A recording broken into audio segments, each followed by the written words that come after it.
Eight this three expressions. इन तीन expressions को ध्यान में रखें। एक है आइदर और, neither nor, not only but also. ये तीन एक्सप्रेशंस हैं, तीनों का मीनिंग ऐसे होता है आइदर और या तो या फिर, नाइदर नॉर ना तो ना ही, नॉट ओनली बट ऑल्सो मतलब ना केवल बल्कि। तो जब इन तीनों से अगर दो सब्जेक्ट कनेक्ट हो, यानी सब्जेक्ट यहाँ भी हो यहाँ भी हो, सब्जेक्ट यहाँ भी हो यहाँ भी हो, इसी तरीके से इसमें भी इन दोनों जगहों पर सब्जेक्ट हो, अगर ये दो सब्जेक्ट्स को कनेक्ट करता हो तब वर्ब किसके अनुसार लगाएंगे। So this is what we have to understand and learn. Verb कहाँ कैसे लगाएंगे। Verb is used according to the nearest subject. Nearest subject के मुताबिक हम लोग वर्ब लगाएंगे, यानी जो सब्जेक्ट यहाँ लिखा हो उसके मुताबिक, जो यहाँ लिखा हो उसके मुताबिक नहीं, जो यहाँ लिखा हो उसके अनुसार, इधर के मुताबिक नहीं, यानी नियरेस्ट सब्जेक्ट के मुताबिक हम लोग वर्ब लगाते हैं जब ये तीनों दो सब्जेक्ट्स को कनेक्ट करते हैं। एग्जाम्पल में लो, जैसे आइदर प्रकाश और his friends dot dot dot done this. Option एक है हैज़, दूसरा है हैव। ऐसा क्यों। प्रकाश सिंगुलर है, इसको हैज चाहिए, फ्रेंड्स प्लूरल है, इसको हैव चाहिए। बताइए कौन जवाब होगा। Obviously the answer will be B. क्यों। क्योंकि फ्रेंड्स के अनुसार लगेगा, यही नज़दीक का सब्जेक्ट है। This is another example, not only you but also I dot dot dot to be given another chance. अब यहाँ पर एक है यू, यू को क्या चाहिए आर, आई को क्या चाहिए एम। किसके मुताबिक। नियरेस्ट सब्जेक्ट के मुताबिक, यानी आई के मुताबिक। तो आई के अनुसार क्या हो जाएगा एम लगाए।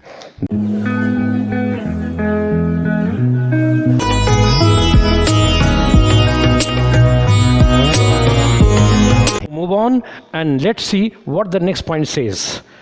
Point number 13 now. Point number 13 says these are the expressions. All these are the expressions. जरा ये सारी expressions हैं, इनको जरा देखिए। As well as, together with, along with, accompanied by, in addition to, rather than. So ये सारा expressions है और इनका हिंदी अर्थ कैसा होता है, that is also written as well as साथ साथ, together with के साथ। Likewise Hindi meanings of all the expressions are also written. तो ये जो है इसके बारे में ये जानना है कि all these expressions connect two subjects.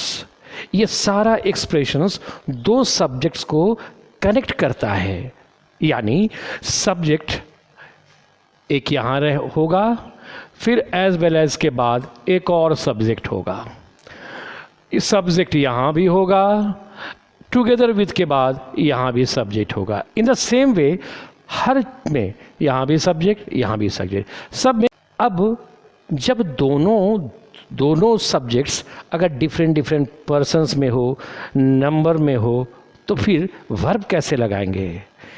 तो इन सबों से अगर दो सब्जेक्ट्स कनेक्ट रहता है तो हम लोग वर्ब किसके मुताबिक लगाते हैं, फर्स्ट सब्जेक्ट के मुताबिक, यानी फर्स्ट सब्जेक्ट जो यहाँ लिखा होता है उसी के अनुसार यहाँ पर वर्ब लगाएंगे, इसके अनुसार नहीं। सारे में वही बात है।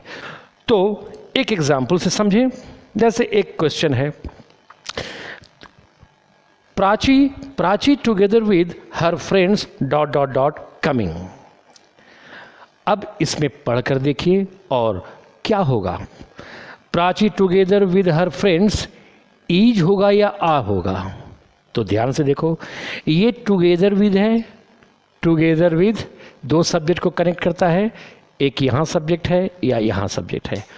तो वर्ब किसके मुताबिक लगाएंगे, प्राची सिंगुलर है तो इसको चाहिए इज, फ्रेंड्स प्लूरल है, इसको चाहिए आर। तो वही कहता है कि फर्स्ट सब्जेक्ट प्राची के मुताबिक हम लोग इज लगाएंगे, ना कि हर फ्रेंड्स के मुताबिक हम लोग आ लगाएंगे। Now second question, Rohit as well as I dot dot dot responsible. अब यहाँ भी एज वेल एज है, this expression as well as, यहाँ देखो एज वेल एज। तो एज वेल एज से एक रोहित ऐड है, एक रोहित है और फिर आई, ये दो सब्जेक्ट कनेक्ट है एज वेल एज से।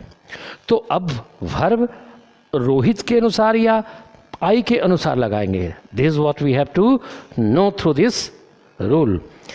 फर्स्ट सब्जेक्ट के मुताबिक, फर्स्ट सब्जेक्ट रोहित है, आई तो सेकंड है उसके बाद है, रोहित के मुताबिक लगाएंगे इज।